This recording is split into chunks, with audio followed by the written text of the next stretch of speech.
අපි ඊටමත් ගෞරවයෙන් ආරාධනා කරනවා මාලේවන ශ්‍රී ජනනන්දනාරාම විහාරයේ විහාරාධිකාරී තැන්පත් ඒ වාගේම මේ ලෝතුරන්න පුණ්‍යභාරයේ ඒ කටයුතු කරන ඒ වාගේම සද්ධර්ම කීර්ති සී විභූෂණ අපේ ගෞරවනීය මාලේවන සුදීර හිම්පාණන් වහන්සේට ඒ කෙටි අනුශාසනාව සිද්ධ කරන්න ආරාධනා කරනවා සියලු දෙනාම සාදුකාරයක් පවත්තා.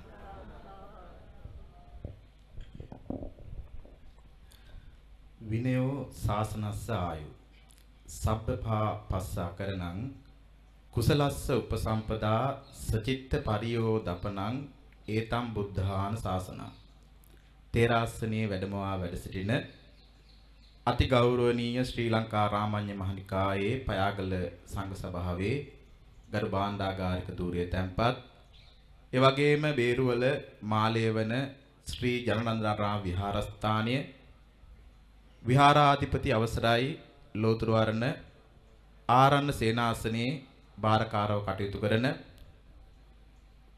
විචිත්‍ර ධර්ම කතික ශාස්ත්‍රවේදී හංවැල්ලේ මේදංකර ලොකු හාමුදුරන් වහන්සේ ඇතුළු කොට ඇත්තා වූ වැඩමවා වැඩ හිඳින මහා සංඝරත්නයන් අවසරයි කාරුණික වාසනාවන්ත පින්වතුනි අද දවසේදී මේ සන්දේහ භාගයේ මේ ලෝතුරු වරණ ආරණ්‍ය සේනාසනයේ මුල් කරගෙන කටයුතු කරන මේ දායකාරකාදී කාටත් විශේෂ අවස්ථාවක් උදා වෙලා තිබෙනවා. පින්වතුනි මේ වගේ අවස්ථා අපිට ජීවිතේ මුණ ගැහෙන්නේ ඊටාම අල්පව. ඔබට පින්වතුනි මගුල් ගෙවල්, පාටි ගෙවල්, බර්ත්ඩේ පාටි මේ වගේ විසිතුරු ඒවා නම් ඕන තරම් ජීවිතේ හමු වෙනවා. නමුත් පින්වතුනි මේ වගේ පින්කම් ඔබට ජීවිතේට දකින්න හම්බෙන්නේ සම්බන්ධ වෙන්න හම්බෙන්නේ ඊටාම ස්වල්ප මොහොතයි. මේ පින්කම විශේෂ මහා පින්කමක්. මීට දින කිහිපයකට ඉහතදී කැලණි නදී උදුකුක්කේප සීමා මාලකයේ තුල අධි ශික්ෂා සහිත උපසම්පන්න භාවයට පත්වෙච්ච අපේ ස්වාමින් වහන්සේලා අතර මේ ලෝතුරු ආරණ ආරණ්‍ය සේනාසනයේ කටයුතු හොයලා බලලා මේ හැමදිනා වෙනුවෙන් ඒ කටයුතු සිද්ධ කරන අපේ උඩුවේ සුජාත හාමුදුරන් වහන්සේ ඒ කටයුතු සිද්ධ කිරීමෙන් අනතුරුව අපේ විහාරස්ථානයේ ඒ බේරුවල මාලේවන විහාරස්ථානයේ ඒ පිළිගැනීමේ උත්සව ඒ පින්කම් වලට සම්බන්ධ වෙලා දින කිහිපයක් ඒ වැඩ වාසය කරලා අද මේ පින්වත් පිරිස වෙනුවෙන් දයානුකම්පාවෙන් යුක්තව මේ හැමදෙනා විසින් සෝදානම් කරගත්තු මේ පුද පූජා මුල් කරගෙන උන්වහන්සේ මේ ස්ථානයට වැඩම කොට වදාරපු අවස්ථාව තමයි මේ අවස්ථාව. පින්වතුනි කෙනෙකුගේ ජීවිතයේ වටිනාම අවස්ථා කිහිපයක් හමු වෙනවා. අපිට අපේ සංසාර ගමනත් එක්ක මේ ජීවිතේ බලනකොට අපිට ලැබිච්ච මහා වටිනාම අවස්ථාව තමයි මනුෂ්‍ය ජීවිතය. අන්නේ මනුෂ්‍ය ජීවිතය තුල වටිනාම අවස්ථාවක් තමයි අපිට බුද්ධ ශාසනයක් හම්බෙච්ච එක. මොකද පින්වතුනි මේ සංසාර ගමනේ බුද්ධ ශූන්‍ය කාල තමයි තියෙන්නේ වැඩිපුර. බුදු කෙනෙක් පහළ වෙච්ච කාලවකවානුවක් කාල පරිච්ඡේදයක් තුල මේ මනුෂ්‍ය ජීවිතයක් ලැබෙනවා කියන්නේ පින්වතුනි ඔබට මට හිතා ගන්න බෑ. අපි තාම මේ සංසාර ගමන ගැන හරියට දන්නේ නැති හින්දායි පින්වතුනි අපිට මේකේ අගේ තව තේරෙන්නේ නැත්තේ. එහෙනම් මේකේ මේ ගමන පිළිබඳව අපිට දැක්කනම් තේරුණා නම් අවබෝධ වුණා නම් පින්වතුනි මේ අවස්ථාව පිළිබඳව මීට වැඩිය අපේ හිත තුල මහා ශක්තියක් ගොඩ නැගෙනවා. පින්වතුනි අන්න එහෙම මේ බුද්ධ ශාසනයත් තුළ මනුෂ්‍ය ජීවිතයක් ලබාගත්තු අපිට ඒ ශාසනය තුළ පින්වතුනි වත්පිළිවෙත් පුරා ගන්න අවස්ථාවක් ලැබෙනවා කියන්නේ එසේ මෙසේ කාරණාවක් නෙමෙයි. පින්වතුනි මෙතන ඉන්න පුළුවන් බණ කතා කරාට පස්සේ අත්හැරීම ගැන නොඇලීම ගැන මිදීම ගැන කතා කරාට පස්සේ ස්පීඩ්ම කට්ටිය. ආයි මේ හාමුදුරු කෙනෙකුට ලං වෙන්නවත් බැරිව ධර්ම ඥානය පොතපත ඇසුරු කරලා හොඳින් බුදුදහම මේකයි කියලා තර්ක කරලා විතර්ක කරලා කියන්න පුළුවන් කට්ටිය ඕන තරම් ඇති. නමුත් මම කාට හරි කිව්වොත් ඔච්චර දැනුමක් ඔච්චර අවබෝධයක් තියෙනවා නම් මේ සියල්ල පසක දාලා අත්හැරලා දාලා මෙතනට එන්න කිව්වොත් කීයෙන් කී දෙනෙක් මෙතන ලෑස්ති වෙලා ඉන්නවද? ඔය ගෙදර තියෙන වැඩ කටයුතු ටික ඔය ගෙදර අතකගා හොද පියද ඉඹ ඉන්න ටික පැත්තකට දාලා මෙතනට එන්න කිව්වොතින් මෙතනින් කීයෙන් කී දෙනෙක් එයිද? ඔබ එන්න ඕනේ. ඔබේ දරුවෙක්ව මේකට දෙන්න කිව්වොතින් කීයෙන් කී දෙනෙක් දෙයිද?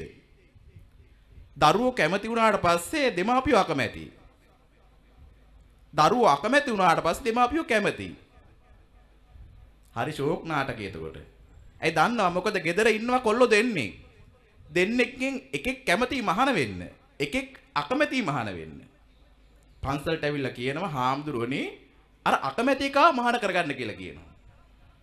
අන්න ඒකව මහාන කරගන්න පුළුවන් නම් අර කැමැත්තෙන් ඉන්න පිංගුතුනි එකව මහාන කරන්න කිව්වොත් ඒකට කැමති නෑ. ඇයි ඒ දන්නව අරු කොහොමත් මහාන වෙන්නේ නෑ කියලා. අත්හැරින්න අමාරු. මොන්න පම්පෝරි ගගහා හිටියත් පිංගුතුනි අත්හැරීම කියන එක සෙල්ලම් වැඩක් නෙමෙයි. එහෙනම් පිංගුතුනි අන්න තමන්ගේ ජීවිතේ හම්බෙච්ච වටිනාම දෙයක් තමයි පිංගුතුනි ඔන්න ඔය ගෙදර අතගගා ඉන්න ටික හරි දාලා මෙතනට ඇවිල්ලා මෙන්න මේ පැවිද්දට එනවා කියන්නේ විදි පහ කරනවා. දැන් භික්ෂුන් වහන්සේලාට එක විදිහයි තියෙන්නේ. භාග්‍යවතුන් වහන්සේ දේශනා කරපු ක්‍රමවේදයේ විදිය විතරයි. හැබැයි ගීයන්ට එක එක විදි තියෙනවා. ඒ එක එක විදි ටික පහ කරලා පිංගුතුනි පැත්තකට දාලා මේ පැවිද්දට එනවා කියන්නේ සෙල්ලම් වැඩක් නෙමෙයි.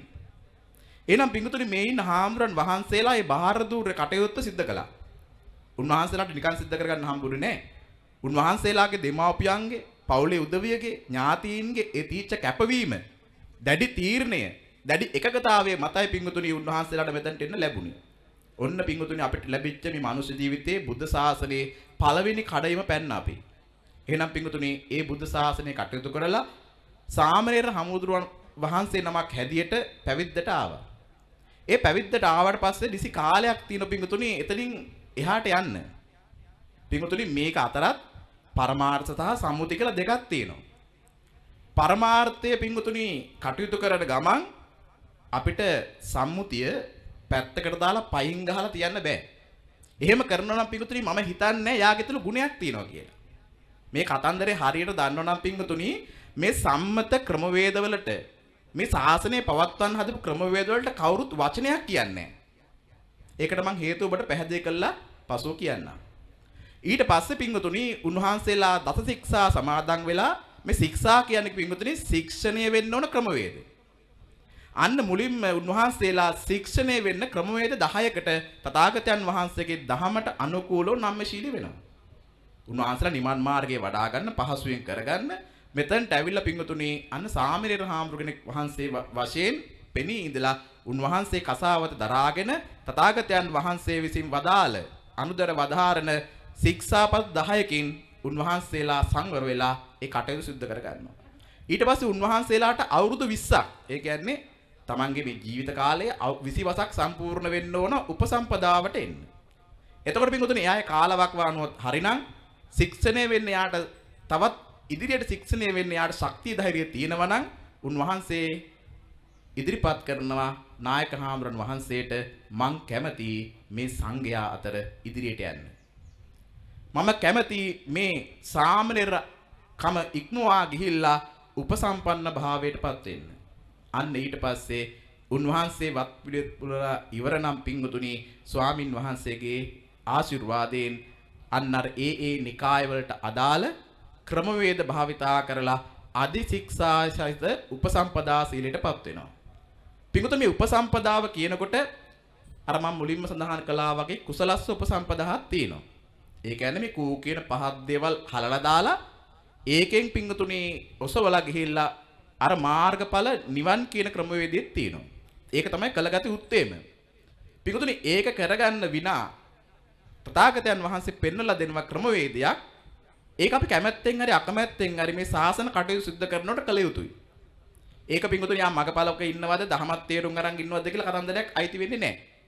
එයාට තියෙන පින්වතුනි තථාගතයන් වහන්සේගේ ධර්මයට උන්වහන්සේගේ අනුශාසනාවලට උන්වහන්සේගේ පින්වතුනි ක්‍රමවේද වලට අනුගත වෙනවා කියන අදිෂ්ඨානයෙන්මයි මහාන කමටපත් වෙන්නේ.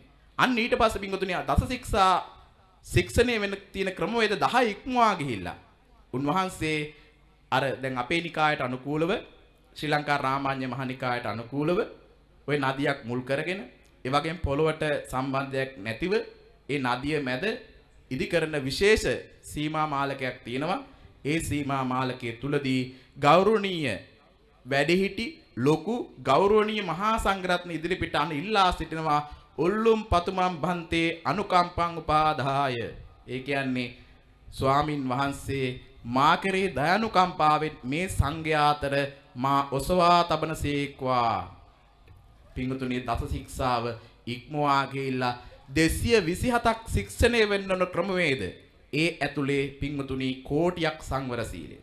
ඔන්නොතෙන්ටපත් වෙනවා. දයානුකම්පාවෙන් උන්වහන්සේලා ඒ කටයුතු සිද්ධ කළාට පස්සේ පිංගුතුනි අන්න උන්වහන්සේට තමයි හැකියාව තිබෙන්නේ මේ ශාසනය ඉදිරියට පවත්වාගෙන යාමට. පිංගුතුනි බුදුහාමුදුරුවෝ මේ ශාසනයේ අන්තිම මගපලධාරී උත්තමයා දක්වාම ශාසනය පවතිනවා කියලා දේශනා කරන අතරතුරේ දේශනා කරනවා මෙන්න මේ උපසම්පන්න භික්ෂුන් වහන්සේලාට මේ ශාසනය ක්‍රමවේදය ඉදිරියට අරගෙන යන්න පුළුවන් කියලා. ඇයි මම ඉස්සෙල්ලා කිව්වේ පිංගුතුනි මේකට අපි දැන් කියන්න පුළුවන් ඕකේ තියෙන වැඩක් නෑ බොරු වැඩ තියෙන මගපල මේ නිවන් තකා කටයුතු කරන එක එහෙම කියලා කියන්න පුළුවන්. දැන් මේ දහමක් මතුවලා තියෙන කාලෙ හින්දා පොඩ්ඩක් අපි ආපස්සට ගිහලා බලමුකෝ. පිංගුතුනි අපේ බුදුහාමුදුරන්ගේ බුද්ධ ශාසනයට පෙරතිච්ච බුද්ධ ශාසන. බුදුවරු ලෝකේ පහළ වුණා. උන්වහන්සේලා පවතින කාලය තුල ආර්ය මහා වැටක් පැවතුණා. උන්වහන්සේලා පිරිනුවම් පානකොට පිංගුතුනි ශාසනයත් එතරින්ම අතුරුදහන් වෙලා යනවා. ඒ කියන්නේ ආයි පැවැත්මක් නැහැ. බුදුවරයා ලෝකේ ජීවමාන වෙලා ඉන්නකන් විතරයි ශාසනය පැවතිලා තියෙන්නේ. උන්වහන්සේ පිරිනුවම් පානකොටම ශාසනය එතනින් අතුරුදහන් වෙලා යනවා. හැබැයි පිංගුතුනි අපේ ගෞතම බුදුරජාන් වහන්සේ එහෙම කරේ නැහැ. උන්වහන්සේට මහා ප්‍රඥාවන්තය කියන්නේ ඒකයි. උන්වහන්සේ පිංගුතුනි කටයුතු කරා මොකද්ද? උන්වහන්සේ පිරිනුවම් පෑවට පස්සේ විනය නීති පනවලා ශාසනික ක්‍රමවේද පනවලා වරින් වර ඒ ශාසනය තුල ආර්ය උතුමිය පහළ වෙලා විටින් විට මේ උතුම් ධර්මයේ මතුවලා ඒ ධර්මයේ තුල කෙනෙකුට නිවීමේ සැනසීමේ මාර්ගය උදා කරන්නට යෙදුණා. අන්නේ ගෞතම බුදුරජාන් වහන්සේට කරන උන්වහන්සේ අපිට කරපු මහා ඒ උපකාරය නිසා උන්වහන්සේ අපි කෙරෙහි දක්වපු දයාව නිසා පිංගුතුනි අදටත් මේ සංඝ පරපුරක් පැවතීගෙන එනවා. මේ කිසිම හාමුදුරු කෙනෙකුට පිංගුතුනි අද හිතමු මේ හාමුදුරු කෙනෙක් අරිහත් වුණා කියලා. මේ සංඝ පරපුරේ ඉඳලා. හැබැයි උන්වහන්සේට පිංගුතුනි මේ චීවරයට එන්න මේ අවස්ථාවට එන්න නිකල් ලැබුණේ නැහැ. අර සංඝ පෙළපතින් පිංගුතුනි මහා දුකක් විඳලා මහා කට්ටක් කාලා විවිධ අවස්ථාවල ආක්‍රමණයටපත් වෙච්ච මේ ශාසනය පිංගුතුනි රැකගෙන අංශුවක් හරි අරගෙන ආපු නිසාම තමයි පිංගුතුනි අද මේ අවස්ථාව උදා වෙලා තිබෙන්නේ. ඉතින් මේක පිංගුතුනි අපිට තේරුම් ගත යුතුයි. අපි මේකට ගෞරව කළ යුතුයි පිංගුතුනි. ඒකයි තථාගතයන් වහන්සේ කියන්නේ මෙතන සාමණේර හාමුදුරනෙක් ඉන්න අවුරුදු 60 වයසක්. මහාන වෙලා අවුරුදු 60ක් වෙනවා. හැබැයි උපසම්පදා වෙලා නැහැ. සම්මුති උපසම්පදාව ලබාගෙන නැහැ. 60 වයසක් වෙනවා. උන්වහන්සේ අනාගාමී හරි අරිහත් හරි. නමුත් පිංගුතුනි මෙතන මගපලකටපත් වෙච්ච නැති අවුරුදු උපසම්පදා වෙච්ච අද අපි හිතමුකෝ මේ පෞගිය කාලයේදී උපසම්පදා වෙච්ච අපේ සුජාත හාමුදුරුවෝ කියලා. අර 60 වයස සම්පූර්ණ වුණත් අරිහත් වුණත් සම්මුති උපසම්පදාව පිංගුතුනි අරගෙන නැත්තම් ඒකේ නැත්තම් පිංගුතුනි අර ස්වාමින් වහන්සේට ගෞරව කරන්න ඕන. ඒ කටයුතු කරන්න ඕන. ඒකයි පිංගුතුනි තථාගතයන් වහන්සේ මොකද නැත්තම් විවිධ අවස්ථාවල ඕනම කෙනෙකුට කියන්න පුළුවන් මං සෝවාන්නේ මං සකෘදාගාමිනේ මං අනාගාමිනේ මං අරියත්ද කියලා. කොහොමද ඔප්පු කරන්නේ? පුළුවන් ද ඔප්පු කරන්න? දැන් මම කියනවා මම ඉන්නේ අනාගාමි. දැන් ඔබට පුළුවන් ද නෑ කියලා කියන්නේ? නෑ. අන්න ඒ වගේ පිංගුතුනි මේ ශාසනය තුලත් විවිධ අවස්ථාවල මං බුදුන් කියලා පහළ වෙනවා. මං සෝවාන් කියලා පහළ වෙනවා. මං සකෘදාගාමි, අනාගාමි, අරියත් කියලා ඕන තරම් කට්ටිය පහළ වෙනවා. ඕන තරම් කට්ටිය කියනවා. හැබැයි ඒ ඔක්කොම මේ පැත්තටපත් වෙලා තියෙන්නේ නෑ. සමහර කට්ටිය ලාභ සත්කාර වලට කියන්න පුළුවන්. සමහර කට්ටිය මොලේ මඤ්ඤම් වෙලා කියන්න පුළුවන්. සමහර කට්ටිය ඇත්තටම කියන්නත් පුළුවන්. ඉතින් ඕක හොයන්න ක්‍රමයක් නෑ. නිවන් දකින්නවා කියලා කියන්නේ පුදුනේ බාහිර වෙනස් වීමක් නෙමෙයි. අභ්‍යන්තරේ සුද්ධ වීමක්. අන්න අභ්‍යන්තරේ සුද්ධ වුණා නම් සීලය ලය සිසිල් වුණා. අන්න මේ ලෝකේ ලය සිසිල් කරගත්තු උත්තමිය තුන් දෙනයි බුදුපසේ බුදුමහරහතන් වහන්සේලා. අන්නේ ලය සිසිල් කරගත්තු ගුණේ කාටද කියන්න පුළුවන්? කාටද අල්ලන්න පුළුවන්? අර දෙවියන්ටත් අල්ලන්න බෑ. මහා බල තියෙන දෙවියන්ටත් අල්ලන්න බෑ. ඒ අරමුණ. එහෙනම් පිංගුතුනි මේ සාමාන්‍ය කෙනෙකුට කියන්න පුළුවන්ද? කියන්න බෑ. එහෙනම් පිංගුතුනි අන්න එහෙම වටපිටාවක් තියෙනකොට මේ අවුරුදු 2000 ගාණක් මේ ගෞතම බුදුරජාන් වහන්සේ පිරිනොම් පාලා මේ ශාසනය අඛණ්ඩව රැකගෙන එන මේ මහා උත්තමයන් යතුරුරයන් වහන්සේලාගේ ආభాසය ලැබලා විශේෂයෙන් මේ රාමඤ්ඤ නිකාය තුල මේ පහුගිය කාලවකවානුවේදී 72 වෙනි උපසම්පදා පින්කම සිදු කරන්නට යෙදුණා. ඒ පින්කමේදී පින්වතුනි අපේ ඒ සුජාත ස්වාමීන් වහන්සේ ඒ අධිශික්ෂා සහිත උපසම්පදාවට පත් වෙලා මේ ශාසනය තවත් ඉදිරියට ගෙන යන්න, තවත් මේ ශාසන වැට පවත්වාගෙන යන්න ධර්මදර විනයදර භික්ෂූන් වහන්සේලා මේ සමාජගත කරලා අපිට අපේ දරුවන්ට ඉදිරි පරම්පරාවට තවත් চিරාත් කාලයක් මේක ආරක්ෂා කරන්න කටයුතු කරන්නට මහා ශක්තියක් බවට පත් වුණා. උන්වහන්සේටත් තිබුණ ඕනනම් ඔය මේ සාමෙන් රවදේ මින්දා මේ වැඩේ කරගන්න නම් තිබුණා. ඒක මාර ආත්මාර්ථකාමී කවියක්නේ. ඒකට කියන ආත්මාර්ථකාමී. තමන්ගේ වැඩේ කරගෙන පැත්තකට වෙනවා. එතකොට පින්වතුන් සංසාර ගමන දෙනකොට කොච්චර කොපමණ සත්වයන්ට අපෙන් අවඩ අසාධාරණ සිද්ධ වෙලා තියෙනවද? ඉතින් අපේ අම්මලා තාත්තලා වෙච්ච කට්ටිය පව්. අපේ දුවදරුවෝ වෙච්ච කට්ටිය මේ සංසාර ගමනේ. අපේ ඥාති වෙච්ච කට්ටිය පව්. ඉතින් ඒගොල්ලන්ට මේ ශාසනයක් තිබුණොත් තමයි සම්මුති ශාසනයක් අර තිබුණොත් තමයි පින්වතුනි වැඳලා හරි කවදා හරි මේකෙන් ගොඩ යන්න පුළුවන් ක්‍රමවේදයක් ඇදෙන්නේ. මොකද මේ ශාසනය අතුරුදහන් වෙලා ගියාට පස්සේ ආයි කොයි කාලෙක එකක් පහළ වේද කියලා කියන්න දන්නේ නැහැ. එහෙනම් පින්වතුනි උන්වහන්සේ එහෙම කරේ නැහැ. කල්පනා කරා තමන්ගේ වැඩේ කරගන්න ගමන් මේ බුද්ධ ශාසනය ඉස්සරහට පවත්වන්න ඕන ක්‍රමවේද තථාගතයන් වහන්සේ දේශනා කළා තියෙනවා. ඒ ක්‍රමවේදයට අනුගත වෙලා ඒ මහා කැපකිරීමක් සිද්ධ කරලා මෙම ස්ථානයේදී ඉදිරියට මහා සංඝරත්නයක් ඒ වාගේම පවත්වාගෙන යන්නට ඒ ශක්තිය ධෛර්ය වාසනාව උන්වහන්සේ උදා කරගන්න ඕන කියලා එන උන්වහන්සේ ඒ කටයුත්ත කැපකිරීම ඉෂ්ට සිද්ධ කරන්න යෙදුනා. එන උන්වහන්සේ පිංගුතුණි මහා රුක්ෂයක් වගේ මෙම ස්ථානෙට එනම් මහා නිධානයක් වගේ මෙම ස්ථානයට උන්වහන්සේට තව අවුරුදු කිහිපයකින් පුළුවන් තවත් ස්වාමින් වහන්සේලා පැවිදි කරව ගන්න. ඉතින් ඒ කටයුතු වලට සම්බන්ධ වෙන්නත් උන්වහන්සේට අයිතියක් ඉදිරියේදී ලැබෙනවා. එහෙනම් පිංගුතුණි හරියටම දහමේ සඳහන් කරනවා මේ සම්මුත උපසම්පදාව කියන්නේ රජකම් බලාපොරොත්තු වෙච්ච කෙනෙක්. යුව රජ කෙනෙක්. හරියට අභිෂේක ලැබුවා වගේ. ඒ කියන්නේ රජකම ලැබුවා වගේ. මේක රාජකීය උත්සවයක්. ඒ කාලේ රජවරුන්ගේ කාලේ රාජකීයව මේක කරගෙන ගියේ. එහෙනම් පිංගුතුනි ඒ රාජකීය උත්සවයකට ඒ වගේම පරිසරය උදා කරන මහා පිංකමක් තමයි මේ අවස්ථාවේදී පිංගුතුනි මේ සිද්ධ කරන්නට යෙදුනේ. එන මේ පිංගත් හැමදිනාටමත් මහා භාග්යක් උදා වුණා. එබඳු මහා පිංකමකට සම්බන්ධ වෙලා ඔබට මෙලොව යහපතත් පරලොව සුගතියත් උතුම් නිවනක් කියන තුන් අභිවෘද්ධි ඉෂ්ට සිද්ධ කරගන්නට ඔබ වෙනුවෙන් මේ ශාසන ඉදිරියට පවත්වාගෙන යාමට ඒ මහා කැපකිරීම සිද්ධ කරන්නට යෙදුන ඒ උඩුවේ සුජාත අපේ හාමුදුරන් වහන්සේට නමස්කාර කිරීමක් වශයෙන් හැමදෙනාම සද්ද නගල සාදුකාරයක් පවත්වන්න. හොඳයි හැමදෙනාට මේ අවස්ථාව මේ ස්ථානයේ උදා වුණේ ඒ අපේ කල්යාණ මිත්‍ර ඒ අරවින්ද මහත්මයා මෙම ස්ථානයේ ගොඩනගලා ඒ වගේම එතුමා මේ ශාසනයට පූජා කරපු හින්දා ඉතින් එතුමා විතරක් නෙමෙයි එතුමාගේ පවුලේ ඒ උදවිය ඒ වගේම නෝනා මහත්මිය ඒ දුවදරුවෝ ඒ වගේම ඥාති පිරිස හිතවත් පිරිස ඒ හැමදෙනා මේ කටයුතුට අනුග්‍රහය දැක්වුවා. ඔබට මේ කටයුතු මේ ගම්මානයේ සිදු කරන්න ලැබුණේ ඒ කරපු කැපකිරීම නිසා. එහෙනම් එතුමාටත් මේ පින් අයිති විය යුතුයි. එහෙනම් මෙම ස්ථානයේ ඉදිරියේදී බැබලවලා ඒ වගේම මෙම ස්ථානයේ මහා සංඝරත්නයක් වැඩ ඉන්න ආර්යුත්තමයන් වහන්සේලා වැඩ ඉඳලා ඒ මගපල නිවන් පූර්ණ කරන මහා කල්යාණ මිත්‍ර වැටක් ඇතිවීමට සියලු ශාසනික ශක්තිය ශාසනික ආශිර්වාදය ලැබෙත්වා.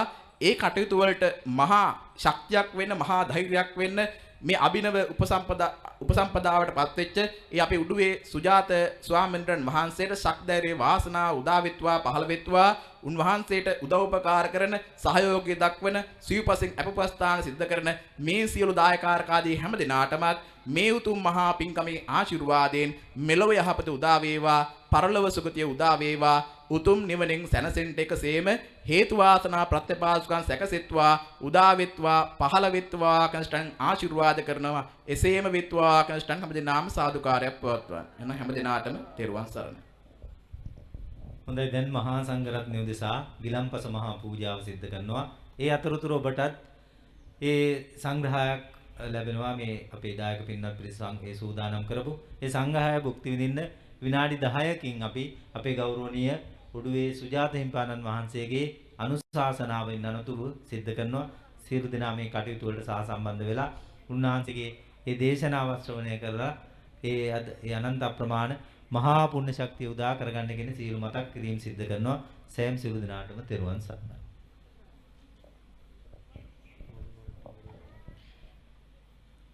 ඒ අති උත්තම බුද්ධ පූජා කටයුතු මෙන්ම ඒ වටිනා අනුශාසනාව විශ්ල සිද්ධ කරන ලද ඒ ගරුතර මහා සංඝරත්නයට පාද නමස්කාර පූර්වක ස්තුතිය පුද කර සිටිනවා. සදහැති පින්වතුනි, එදා අතීතයේදී ගෞතම බුදු පියාණන් වැඩ සිටින ඒ කාලයේදී උන්වහන්සේ දේශනා කරන ලදී ධර්මය සාරිපුත්ත මොග්ගල්ලාන ඇතුළු මහා තෙරපරපුර රැගෙන වාසයේම අද වෙනකොට ඒ අපේ විචිත්‍රවත් ධර්ම කතික හංගල්ලේ මේදංකර ස්වාමීන් වහන්සේ වටා මහා ආර්ය කලන මැටක් නිර්මාණය වී තිබෙනවා. එවන් ආකාරයෙන් නිර්මාණය වූ අති උත්තම පුණ්‍ය භූමියකයි මේ පුණ්‍ය කටයුතු සිද්ධ වෙන්නේ. අපි තවත් ස්වල්ප මොහොතකින් ඒ උඩුවේ සුජාත ස්වාමීන් වහන්සේ ඒ උපසම්පදා පුණ්‍ය මහෝත්සවයේ ඉෂ සිද්ධ කරන මේ මංගල ධර්ම දේශනාව සමගින් අපි ඒකාත්මික වෙනවා. ගෞරවතර මහා සංඝරත්නයට ආරාධනා කරනවා ඒ සූදානම් කරන ලද ගිලම්පස දානමේ මහා පුණ්‍ය කර්තව්‍ය සඳහා එම දානශාලාවට වැඩම වන හැටියට. ඒ වගේම සදැහැති ඔබටත් ආදරයෙන් මතක් කරනවා විහාරස්ථානයේ මුළුතැන්ගේ අසලට ඔබටත් පැමිණෙන්නටයි කියලා. ඔබ වෙනුවෙන් විශේෂ සංග්‍රහයක් අපි සංවිධානය කරලා තිබෙනවා. සියලුම දෙනා තමන්ට හැකි ආකාරයෙන් මේ ස්ථානයට ගිහිල්ලා ඒ සංග්‍රහයත් භුක්ති විඳින හැටියට අපි ඔබට මතක් කරනවා. තෙරුවන් සරණයි.